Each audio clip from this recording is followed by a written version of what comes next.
Imagine a world where no one pays rent. Imagine mortgage bills no longer arrive in your mailbox. Picture every single person with a home, a house, an apartment, a safe place to call home completely free of charge. At first it feels like a fantasy. But don't dismiss it.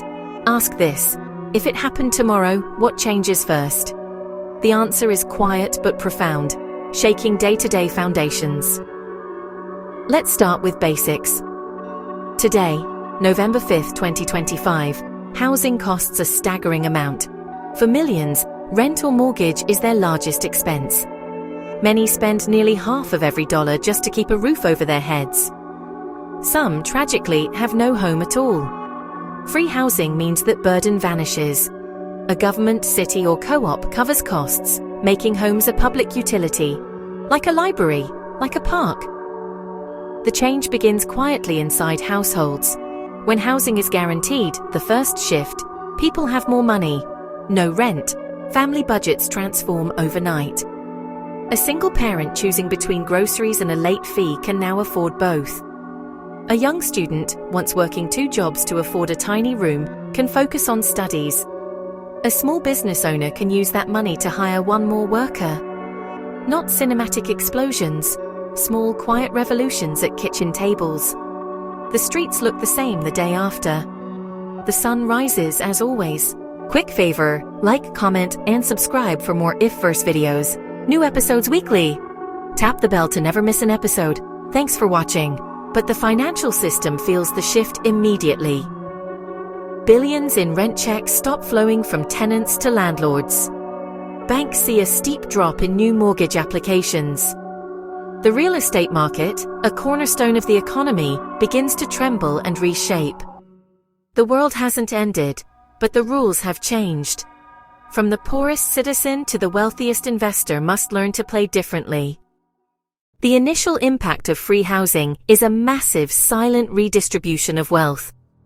It is not about taking from one and giving to another in a single transaction, but about stopping a constant, draining flow of cash from the pockets of the many to the portfolios of a few. The average family, liberated from the monthly terror of rent, discovers a new sense of financial breathing room. This newfound surplus does not just sit in a bank account.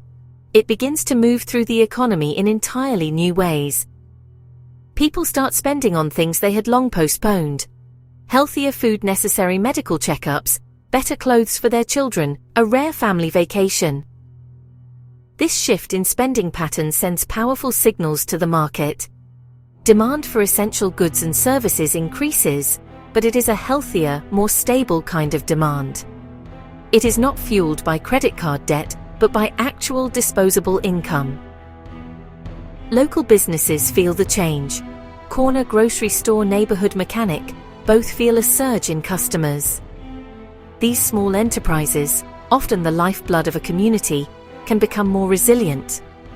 They can afford to pay their employees a little more, or invest in better equipment, creating a virtuous cycle of local economic growth that strengthens the community from the ground up, one transaction at a time.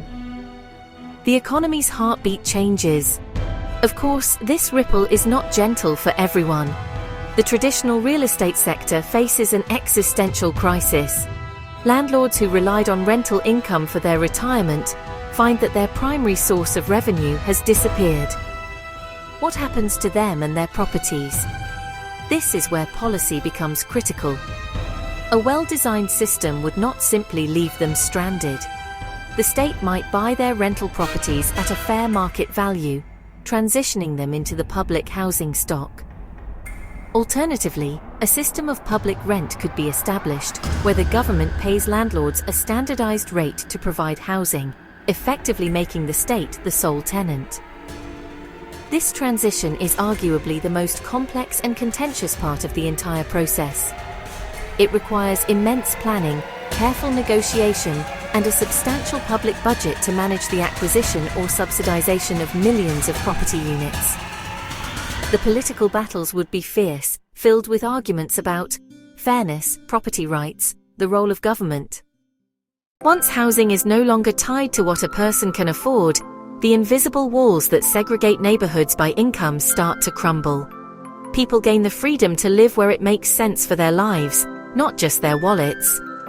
A hospital janitor could live just a few blocks from the surgeon they work with, dramatically reducing commute times. Less time in traffic means more time for family. Cities become quieter, cleaner, and more connected. But the most profound impact is on the next generation. The stability of a secure home transforms education. When a family isn't constantly moving, a child's education thrives. They can attend the same school year after year, forming lasting friendships and feeling a true sense of belonging. Teachers can build on lessons, creating a more effective learning journey for every child. Free housing would fundamentally rewire the relationship between people and their work. Right now, for many, a job is primarily a means to pay the rent. This traps them in a cycle of survival jobs, with little power to negotiate for better wages or conditions. When the cost of housing is removed, workers gain unprecedented freedom and leverage. People can make career choices based on passion and skill development, not just desperation. An aspiring artist could dedicate time to their craft. A worker might take a lower-paying apprenticeship. More individuals could afford to pursue essential but poorly compensated professions like caregiving, leading to better care for our most vulnerable citizens.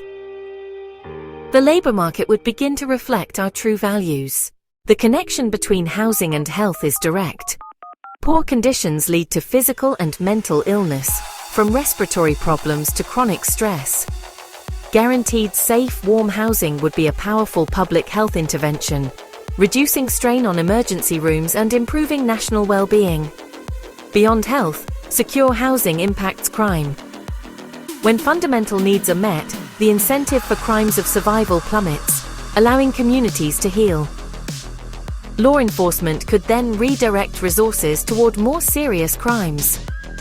Of course, the economic consequences would be immense.